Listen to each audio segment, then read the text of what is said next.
Hello, welcome. It's Francis here. Thank you for coming back to my channel. And if this is your first time here, well then I bid thee welcome. In this video, I thought I might just talk a little bit about ritual and what it is. And the reason that sort of has spurred this video is a comment that has been made in that a modern perception of ritual these days is that it has merely a placebo effect, which I guess in a way is sort of true. However, there is much more to ritual than that. This placebo effect, I suppose it's common when you're first beginning to perform ritual and you're focusing on the concept and the procedures and sort of like the foundation and the process of it. And when you become more aware and more familiar and confident with what you're doing, you then move into probably another level of consciousness. And it's through then where you're moving from your sort of ego mind into your heart, where you're beginning to trust, surrender, and open yourself up to what you're actually doing, understanding what you're actually doing and the energies that are flowing, that you can step between the worlds and understand the mystery of the whole thing. And I guess this is what's a little bit sad, having or hearing people simply dismissing ritual as placebo. And it's like, yes, but it's more than that. And clearly they either haven't been taught or had the patience and the dedication to continue with the teachings, to experience for themselves, or they're falling sort of into this category of the impatientness today where everything needs to be instant gratification. And when it comes to perfecting magic, like with any other technique and process, it takes a while to master it, and there is no such thing as instant gratification, because you may get results firsthand. However, it's through the act of repetition that you take everything to a different level, and you begin to understand more and more of what you do. So I've got two books here that talk about ritual. One of them, I think I'll start from, is The Psychology of Ritual. This is by Murry, and I actually just sort of realised I had this in my library shelves, looking for another book, as it always goes. And while this book was written in the 80s, the language is a little bit dated, but I thought I might just share the first couple of passages from chapter 1, which is entitled The Birth of the Right. And that sort of sets the scene as to what we're talking about. Primitive man was by no means as conditioned as his modern counterpart when it came to making use of the instinctive side of his nature. Being unlettered and unread, his practical reasoning powers had not received the emphasis which normally triggers the left hemisphere of the brain into action, inducing what we consider to be the rational way of thinking. His instinct and his intuition were therefore his only mental allies, and as these were as yet unsullied by the overemphasis of logic, considered by mystics to be the cause of so many modern ills, he was only too aware of the life force around him and its manifestation in all that he observed. Realizing how dependent he was upon this force, he sought to communicate with it and placate it, so that it would work harmoniously both with and through him. And if he could persuade it to perform according to his wishes, then so the better. It was upon this premise that the rite was born. Evidence of the rite has come down to us from the earliest records, and if we are to lend credence to the oral and metaphysical teachings and traditions, it was in existence long before the pages of recorded history. Rites, however, covered a multitude of purposes and carry a variety of messages, as we shall see. It should also be borne in mind that in these early days, magic and religion were synonymous, so that it might appear as mumbo-jumbo to the modern religious thinker, was highly respectful and devotional to the participants of the time. And then Murray Hope goes on and sort of categorizes a variety of different rites and ceremonies. First, there was the recollective ceremonies, the remnants of rites from earlier or more advanced civilizations, the origins and true meanings of which have become obscured. The worship or acknowledgement of cosmological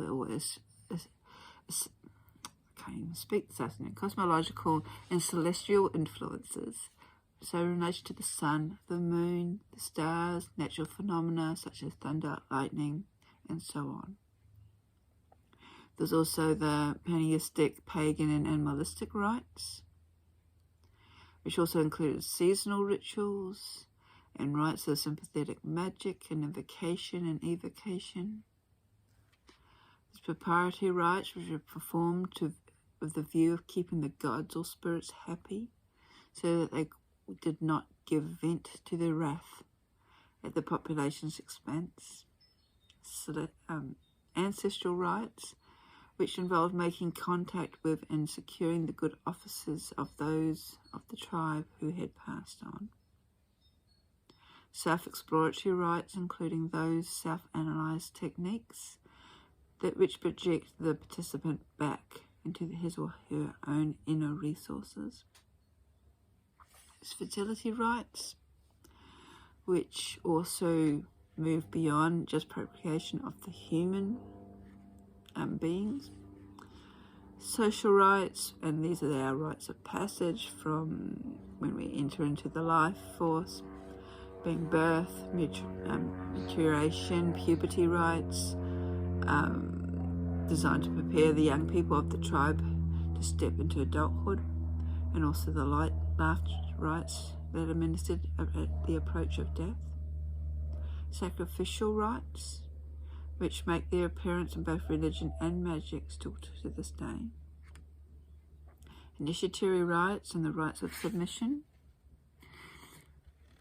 which originally involved physical mortification or deprivation. And these days these are often performed sort of symbolically as opposed to actually. There's also the rites that were focusing around prayers and offerings and incantations and invocations, where there may or may not be an exchange of energy or gifts. These can be purely devotional, or they could have specific pleads for bounty or guidance. And also rites of protection, purification, banishment, cleansing, and healing, which naturally vary in intention according to the persuasion of the users. There's about 12 different collections of rites that Murray Hall talks about in their book. The second book is probably one of my first books on witchcraft, Wicca, the Old Religion for the New Age, or New Millennium it's been republished as. And in this book, Vivianne Crowley also talks a little bit more about rites. And I thought I might read another 2 passages from this book. In our modern age, we are unaccustomed to ritual. Originally, ritual functioned to mark the transitions between the different life stages, and as we've seen in Murray Hope's book, birth, sexual maturation, marriage, giving birth, kingship, war, and death.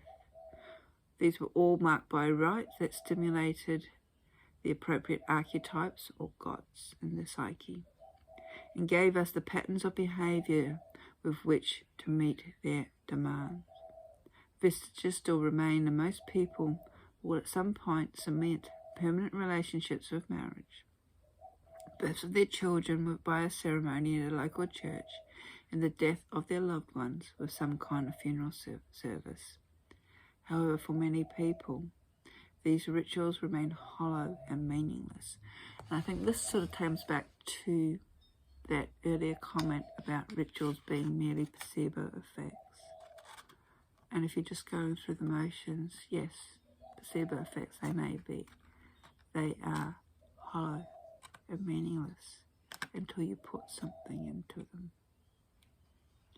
To the ancients, these rites of transition marked the stages of life and death, which were not seen as dictometries, but as stages in a single process, which were more real than either. And she goes on to talk about a famous fragment written about 500 BCE by a Greek philosopher, Heraclitus, which originated in the goddess's sacred city of Ephesus. And it said, "The way up and the way down is one and the same." All rites, sacrifices, invocations, prayers, hymns, and chants have a common aim of turning our minds towards the way up and the way down, birth and death, and showing us their meaning in our lives to give us knowledge and understanding of how we fit into the greater whole. By neglecting our myths and our rituals, we have lost the sense of the endless cyclic process of the life force, which endures in the face of the changing seasons and brief shooting star of our individual lives. And again, I think this sort of reinforces this comment about placebo effect only, is that a lot of what's perceived to be witchcraft these days, which is merely, I shouldn't say merely, which seems to focus mainly on magic and very sort of reactionary or mundane instant life force sort of magic, as opposed to gaining a greater understanding of our connection in the greater scheme of things. Magic today tends to be focused on a lot of the here and now, a lot of the instant problems and the quick fix, as opposed to stepping back and seeing if there is a message, if there's an underlying common thread that the universe or the gods or even our higher consciousness is trying to get in touch with us about. It seems to be a lot of it projection, in that it's always someone else's fault, someone else is invading our territory or encroaching upon our right for something, to achieve something, as opposed to stepping the ego out of situations and actually thinking a little bit wider than their own self. But that's just my perception.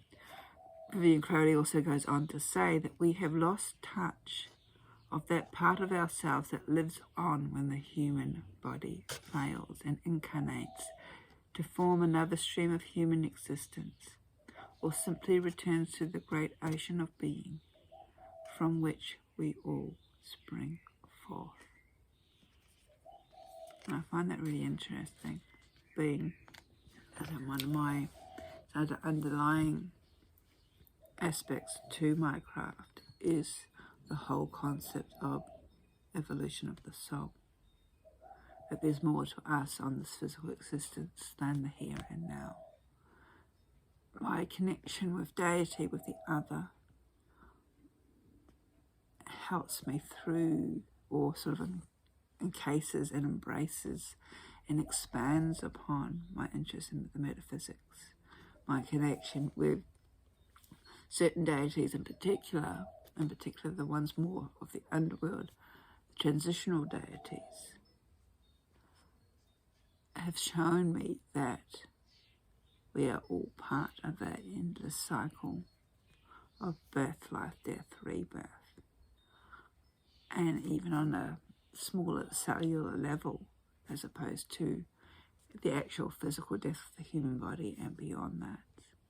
And as Vivianne Crowley says in her book, we're here for just a brief period of time. And it's up to us to what we make of it. So I hope you enjoyed that. The 2 books, Vivianne Crowley, Old Religion. I said this is an older copy for the new age. I think it's been reproduced. I think it's called The Old Religion for the New Millennium. And the other book was The Psychology of Ritual. Hope you found that of interest. Something to think about. Blessings.